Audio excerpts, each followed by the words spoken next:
예, 지난번 사고 후에 지금 괜찮은 것이죠? 괜찮습니다. 예. 고맙습니다. 장관님, 저는 그 장관님이 문재인 정부의 외교안보 통일 정책인 한반도 평화 프로세스의 설계자이자 실질적 주인공이었다. 이렇게 저는 판단하고 있는데 제 판단이 맞습니까? 제가 혼자 한 것은 물론 아니고요. 그 문재인 정부 출범 이후에 여러분들이 다 같이 함께 노력을 해왔습니다.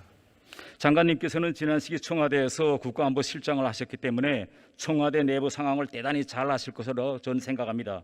이번에 북한이 장거리 순항 미사일을 발사했는데 청와대에서 NSC 해외 소집이 없었습니다. 이번 장거리 순항 미사일 발사가 NSC 소집 조건에 들어가지 않습니까? 의원님 아시는 것처럼 순항 미사일 발사는 유엔 안보리 결의를 위반한 것은 아니라고 보고 있습니다. 과거에 제 기억에 순항 미사일 발사 시에 NSC 상임위를 한 번 개최한 적은 있습니다만 개최한 적이 있죠. 있습니다. 그러나 그 이후에 최근에 특히 금년 들어서는 지난 3월 달에도 순항 미사일을 발사했습니다만 NSC 상임위를 개최하지 않았습니다. 저는 3월 달에 있은 순항 미사일 발사와 이번에 1,500km 그것도 이틀에 걸쳐서 발사한 이 미사일을 동일시하게 보는 장관님의 인식에 문제가 있다고 생각합니다. 이번에 북한의 미사일 발사에 대해서 미국은 인도 태평양 사령부 성명을 통해서 북한의 미사일 발사는 이웃 국가들과 국제사회에 위협을 가중시키고 있다고 했고, 일본은 지역의 평화와 안전을 위협하는 것이라는 입장을 밝혔습니다. 그런데 장관님은 어제도 북한과의 대화, 관여, 외교가 시급하다는 것을 잘 보여주는 일이라고 언급하면서 우려나 유감은 한마디도 표명하지 않았습니다. 청와대도 한미 정보 당국 간 긴밀한 공조하에 분석하고 있다는 애매한 입장을 밝혔습니다. 언론에서는 지금 청와대, 우리 정부의 이러한 애매한 입장이 이번 발사를 북한의 도발로 규정하지 않겠다는 뜻으로 읽힌다, 이렇게 보도하고 있는데 장관님, 이번에 북한의 순항 미사일 발사가 우리에게 위협이 아닙니까? 매우 유감스럽게 생각은 하고 있습니다. 그러나 그것이 거듭 말씀드립니다만 유엔 안보리 결의를 위반한 것은 아니기 때문에 저희가 미국 정부와도 긴밀히 공조를 하고 있고, 미국 정부도 북한의 탄도미사일 발사 때와는 다른 그 나름대로 로우 프로파일의 반응을 보이고 있습니다. 우리 정부가 잘 공조를 하고 있습니다. 예, 그럼 유엔 제재 결의 위반은 아니다. 그러면 4.27 판문점 선언과 9.19 남북 군사합의에 대한 위반입니까, 아닙니까? 의원님 잘 아시지만 판문점 선언이나 평양 공동선언에 순항 미사일에 관한 내용은 포함되어 있지 않습니다. 그러면 북한이 우리 국토를 직접 타격해야 그래야 위반으로 되는 겁니까? 그렇게까지 말씀드리지는 않습니다만 저희 그 국방부 장관님께서 조금 전에 답변 드린 것처럼 북한의 순항 미사일에 대한 우리의 방어 체계는 확실하게 갖추고 있는 것으로 알고 있습니다. 장관님, 이렇게 우리 국민의 안전에 이렇게 아무런 도움이 되지 않는 4.27 판문점 선언, 9.19 평양 선언, 이런 건 그럼 왜 한 겁니까? 그리고 지금 이번에 북한 미사일이 이틀 동안 2번 이렇게 2시간 날아다녔는데 우리는 아무것도 몰랐습니다. 맞죠? 그 국방부 장관께서 답변을 드렸기 때문에 그 점에 대해서는 제가 다시 말씀드리지는 않도록 하겠습니다. 장관님께서는 지금 와서 돌이켜보면 어떻게 생각하십니까? 문재인 정부의 지난 4년간 외교 통일 안보 정책이 성공했다, 이렇게 말씀하실 수 있습니까? 상당한 그 성과가 있었다고 평가하고 있습니다. 장관님, 저는요, 지금 대통령께서 기회가 있을 때마다 김정은의 비핵화 의지는 분명하게 있다고 생각한다, 이렇게 말씀하시는데 장관님께서 옆에서 보시기에도 정말 문재인 대통령이 김정은에게 비핵화 의지가 있다고 철석같이 믿고 계시는 것 같습니까? 김정은 총비서의 그 비핵화 의지는 잘 아시는 것처럼 4.27 판문점 선언, 또 9.19 평양 공동선언에 직접 서명을 했고, 또 그 6.12 싱가포르 공동성명에도 그 원칙에 합의를 했습니다. 또 김정은 그 당시 위원장이 직접 서명을 했습니다. 또 의원님 잘 아시는 것처럼 한반도 비핵화에 관한 것은 김정은 위원장이 자신의 소위 인민들 앞에서 직접 한 약속입니다. 그래서 아무리 북한이 1인 체제라 1인 지도 체제라 하더라도 인민들한테 직접 약속한 내용에 대해서는 김정은 총비서로서 상당한 이 부담을 느끼고 있을 것으로 저는 보고 있습니다. 아니, 그래서 의원님, 김정은 총비서의 비핵화 의지에 대한 여부를 우리가 따지는 것보다는 그가 약속한 내용을 행동에 옮기도록 계속 우리가 압박하고 협상을 통해서 그런 결과를 유도해 나가는 것이 현실적인 그런 대책이라고 봅니다. 아니 장관님, 김정은 본인이 지난 1월 당대회에서 지난 4년간 핵무기를 중단 없이 지속적으로 발전시켜 왔다고 아니 본인이 입으로 말했는데 어떻게 북한에 김정은에게 비핵화 우지가 있다고 그렇게 무책임하게 말씀하십니까? 김정은이가 그럼 지난 8차 당대회에서 한 이야기 그거 다 가짜 뉴스입니까? 대내적 메시지라고 저희는 보고 있습니다. 장관님, 제가 몇 시간 전에 서방에서 김정은을 제일 많이 만나봤다고 하는 폼페이오 국무장관을 만났습니다. 그분에게 제가 당신이 김정은에게 제안해 보지 않았던 더 좋은 인센티브를 제안한다면 김정은의 핵을 포기할 것 같은가? 이렇게 내가 질문했습니다. 몇 시간 전에 한 그의 답변이 뭐냐? 처음 김정은을 만났을 때 그래도 해결 방도가 있겠지 하는 믿음을 가지고 김정은과 대화해 보았으나 경험을 돌이켜보면 바꿀 수 있을 만큼 인센티브를 얼마 줘도 다 줘도 충분할 것 같지 않다. 이렇게 답변했습니다. 장관님 보시기에는 우리 국민 몇 프로가 김정은 정권이 핵무기를 포기할 것으로 믿는 것 같습니까? 글쎄요, 제가 우리 국민들께서 어떻게 판단하시는지 정확한 이 자료를 갖고 있지는 않습니다만 폼페이오 전 국무장관의 판단은 그분 개인의 판단이라고 봅니다. 꼭 그분의 판단이 다 옳다고 저는 생각하지 않습니다. 장관님, PPT 좀 한번 봐주십시오. 아산정책연구원이 어제 발표한 자료입니다. 이 아산정책연구원이 진행한 설문조사에 하면 우리 국민의 93.3%가 향후 북한이 핵무기를 포기하지 않을 것으로 예상한다고 합니다. 또 국민 10명 중 9명은 문재인 정부가 추진하는 한반도 평화 프로세스의 종착역인 한반도 비핵화의 가능성을 회의적으로 보고 있고 설문응답자의 67%가 한반도가 전시 상황에 도래했을 경우 한국군 단독으로는 전쟁에서 이길 수 없다고 생각한다고 합니다. 특히 우리 안보에 가장 큰 위협이 되는 국가로 북한을 꼽은 응답자가 55.8%로 가장 많았다고 합니다. 아니 그런데 어떻게 장관님께서는 문재인 정부의 지난 4년간의 외교 통일 안보 정책이 성공했다고 말씀하실 수 있습니까? 우리 국민들이 이렇게 불안해하는데. 의원님 잘 아시겠습니다만 2017년도 한반도 안보 상황은 일촉즉발의 매우 위험한 상황이었습니다. 그 이후에 2018년도 이후에는 한반도의 상황을 매우 안정적으로 관리해왔다고 저희는 평가하고 있습니다. 특히 2017년 11월 이후에 북한은 소위 전략적 도발을 한 번도 하지 않았습니다. 또 2018년 2월 하노이 회담이 결렬된 이후에도 그들이 약속한 2개의 모라토리움을 계속 유지하고 있습니다.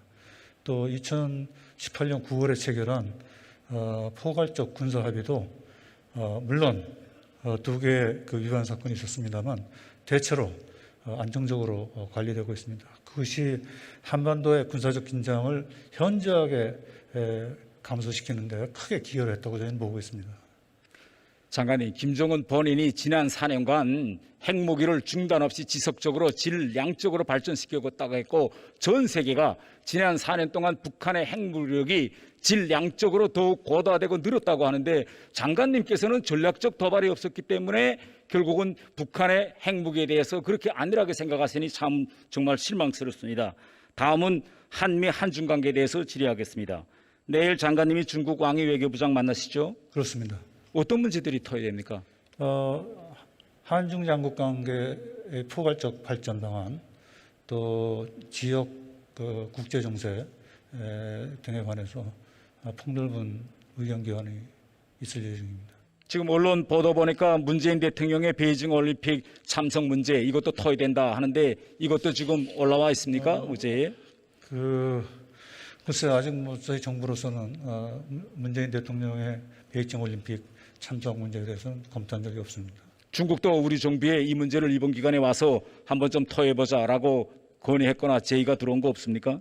아직은 없습니다. 뭐 내일 어떤 그 제의를 해올지는 저도 예단은 못하겠습니다. 예, 장관님, 제 판단에 의하면 시 주석이 코로나 때문에 올해는 올 것 같지 못합니다. 만일 시진핑 주석이 방안이 이루어지지 않아도 문재인 대통령이 내년 초 베이징 동계올림픽에 참가할 수 있습니까? 거듭 뭐 말씀드리지만 아직 문재인 대통령의 베이징 올림픽 참석 여부를 검토한 적이 없습니다. 그리고 시진핑 주석의 방안은 한중 양국이 코로나19 상황이 안정되는 대로 추진한다는 기본 원칙에 변함이 없습니다. 예, 그 문제와 관련해서 제가 덧붙여 말씀드린다면 시진핑 주석이 이번에 올 차례입니다. 그런데 만약 시진핑 주석이 교차 방문이 이루어지지 않은 상황에서 문재인 대통령이 또다시 중국을 방문하는 건 그것도 더군다나 대선 직전인 내년 2월에 중국을 다시 방문한다면 그것은 국익을 위한 행보가 아니라 대선을 위한 정치적 목적에 지나지 않는다고 저는 생각하며 또 이것은 굴종적 외교의 전형을 보여주는 것이라고 생각합니다. 제발 우리 국민의 자존심을 상하게 하는 그런 일이 없기를 바랍니다. 그리고 계속 질의하겠습니다. 왕이 외교부장이 최근에 우리의 주권 사항인 안보 문제에 대한 간섭 빈도가 잦아지고 있습니다. 심지어 얼마 전에는 한미 연합훈련을 중단하고까지 했습니다. 이건 심각한 주권 간섭입니다. 그리고 지난 4월 장관님과 만났을 때도 사드 철수를 요구했다. 이런 보도가 있는데 사실입니까? 그 중국 측이 그 사드 배치에 대해서 갖고 있는 우려는 저희가 잘 인지하고 있습니다. 그러나 사드 배치 문제는 철저하게 우리나라의 주권 사항입니다. 어떠한 나라도 자기들의 입장을 발표하는 것은 그들의 자유입니다만 그 배치 여부를 결정하는 것은 우리나라가 하는 것입니다. 그러니까 장관님 말씀 들어보면 중국이 지난 4월 장관님과의 회담 시에도 사드 철수 요구했다. 그건 뭐 부인할 수 없는 사실로 들리고요. 장관님, 현재 지금 민주당 유력 대선 후보인 이재명 지사가 지난 대선 때 자기가 대통령이 되면 사드 철수시키겠다 이렇게 공약한 사실 알고 계시죠? 그 사드 철수 문제는 사실은 현 여당의 전신이 예. 당론으로 결정했던 겁니다. 예. 그러나 문재인 대통령이 집권하시고 난 다음에 그러한 당론과는 다른 그런 결정을 내렸습니다. 그러면 장관님 보시기에는 이재명 지사가 대통령이 되면 사드 철수됩니까? 저는 그렇게 기대는 하지 않습니다만 그 앞으로의 그 상황을 가정해서 어떤 답변을 드리는 것은 적절치 않다고 봅니다. 다음은 이거 최근 IOC의 북한 베이징 올림픽 출전 자격 정지 문제와 한일 관계에 대해서 간단히 좀 질의드리겠습니다. 장관님, 이거 IOC 집행부가 북한의 올림픽 참가 자격을 1년간 정지시켰는데 우리 외교부가 언론에 발표되기 전에 사전에 알고 있었습니까? 정확한 내용은 파악을 못하고 있었습니다만 그러한 그 조짐이 있다는 것은 저희가 알고 있었고 이것이 최종 결정은 아니고 IOC 집행위가 아직도 그 정지기간 결정이라든지 또 그 예선 과정에서 과정을 통과한 북한 선수들의 개인 자격으로의 참가 문제 이런 것에 대해서는 아직도 집행위가 결정 권한을 갖고 있기 때문에 이 문제가 북한의 그 베이징 올림픽 참가 문제가 완전히 끝난 것은 아니라고 봅니다. 그래서 그 상황을 조금 더 지켜보면서 저희가 대처를 해나가야 됩니다. 그러니까 IOC 결정이 발표되기 전에도 이렇게 북한이 자격정지 당할 수 있다는 이런 조짐은 알고 있었다 이거죠. 예, 왜냐하면 그 북한이 일방적으로 도쿄올림픽 참가하지 않기로 결정했기 때문에 이것은 IOC 규정에 어긋나는 조치였습니다. 거기에 대한 제재가 있을 것이라는 것은 북한도 예상하고 있었을 것으로 저는 보고 있습니다. 예, 방금 말씀하신 것처럼 그런 조짐이 있었다면 지난 우리 남북통신선 복원 당시에 여당에서 베이징 동계올림픽 계기 남북 정상회담 가능성까지 막 공급하고 이게 언론에 막 보도됐습니다. 그때 외교부에서 여당에 북한이 베이징 동계올림픽에 참가 못할 수도 있다라는 사실을 여당에 알려주셨습니까? 글쎄 제 기억에는 그런 상황까지 여당과 협의한 것 같지는 않습니다. 아니 지금 IOC는 속으로 그런 결정하고 있는데 외교부가 그런 조짐이 있었다면 우리 정부나 여당 쪽에 지네 앞서 나가지 말라라고 사전에 알려주어야 하는 거 아닙니까? 의원님, 그 IOC 규정, 올림픽 참가 규정은 뭐 누구나 다 잘 아는 겁니다. 북한의 일방적인 그 불참 결정은 제재 대상인 것은 뭐 다 알고 있는 사실입니다. 그리고 이번에 IOC가 이번에 자격정지 결정 사전에 우리 정부에 통지했거나 우리와 사전 협의 이런 거 한 거 있습니까? IOC가 정부를 대상으로 사전 통보하거나 그러지는 않습니다. 저는 왜 이거 NOC 간의 예. 협의체이기 때문에 정부기관은 아닙니다. 아니 저는 다르게 생각하고 있어요. 지난 시기 IOC에서 이 관행을 보면 우리 정부가 도쿄올림픽에 북한을 참가시키려고 매우 공들인 것도 IOC가 다 알고 있고 또 베이징 동계올림픽을 계기로 해서 남북 정상회담까지 그리고 있다는 것도 IOC가 다 알고 있습니다. 또 지난 시기에 IOC의 관행을 보면 남과 북이 통일팀을 이제 구성한다든가 할 때는 미리 사전에 다 이거 공지하고 사전 협의하고 이럽니다. 그런데 이번에 이 베이징 동계올림픽 이 결정을 우리 정부와 사전에 협의나 또 공지도 하지 않고 일방적으로 때려버렸다는 건요. 저는 이건 IOC도 올림픽을 그저 남북 평화 서로만 이용하려는 우리 정부의 정책에 IOC도 이제는 회의적인 그런 시각을 가지고 있지 않느냐. 저는 이렇게 생각합니다. 장관님 생각은 어떠세요? 너무 앞서 나가는 판단이시라고 봅니다.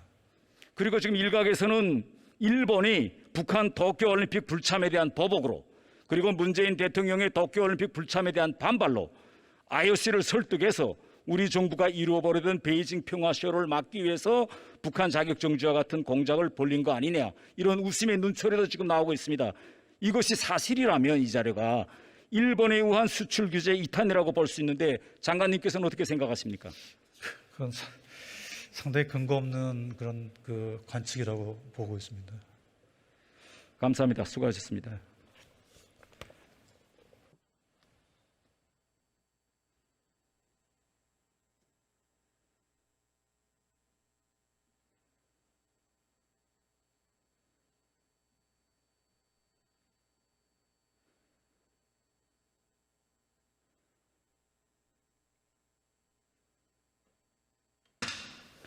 존경하는 국민 여러분, 문재인 정부의 지난 4년간의 외교 통일 안보 정책은 총체적인 실패입니다.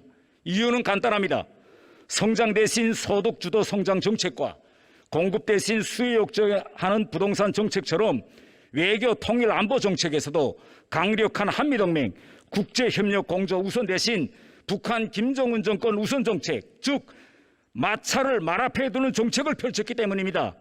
국민 여러분, 이번 북한의 장거리 순항 미사일 성공으로 한미 미사일 방어 시스템에 큰 구멍이 뚫려서 국민들은 지금 불안해하고 있는데 미국은 물론 유엔도 담담한 모습을 보이고 있습니다.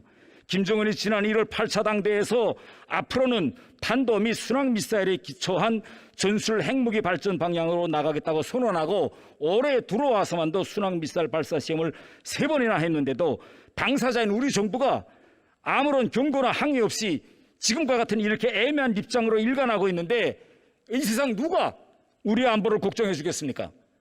역대 김대중 노무현 정부를 포함해서 한국 정부들은 과거 미국이 북핵을 군축 차원에서 다루려고 했을 때 강하게 반대했지만 지금 문재인 정부는 남북 관계와 비핵화를 선순환 과정으로 해결한다며 한반도 평화 프로세스 조기 재가동을 운운하면서 북한의 강화된 핵 능력 앞에서도 제재 완화를 주장하고 있습니다.